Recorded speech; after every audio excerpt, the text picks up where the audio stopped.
Hello. So the experiments continue on the shadows. So the first one we wanted to do was to basically cut out full of noises and then put it in a box. I'll show you what that looks like in a minute. But with all the other bits, with the bits cut out from that, we stuck it to a plate. We tried a few with cardboard. We've tried some where we're cutting out like that.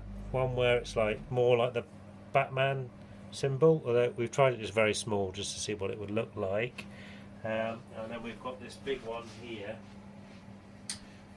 You look at this. So a big one here, which will be a different sort of technique that we'll show you. Okay. Okay. So first of all, the box one. We've got a fairly bright pen torch. Now look, if you point it directly through, you kind of get a blurry. I don't know the physics of this, but you point it off to the side, you get a clearer image. It's still slightly fuzzy.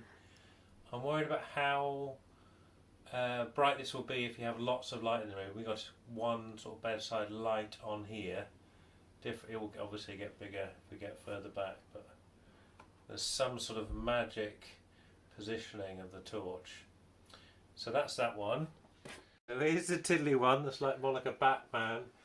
So we've printed this on a slant, so if you position the torch hitting the wall at the right bit, you'll get a lovely image, which is... You got that? I got it. Nice. Obviously we could do that bigger. Okay, and then the big one works in a similar sort of way. This would mean obviously having something on the wall, and you have the light somewhere under it. With this bending, you could even use the bend to make it look nice, or we can change it. You could have several points of light, I think, pointing at each word.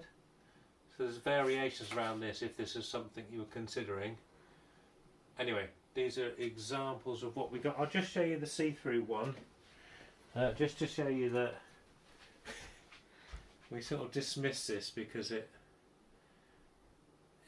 the sellotape, any tiny little thumbprint or anything on there really shows up. But yeah, interesting experiment, but probably not one to follow up on. I think that's it.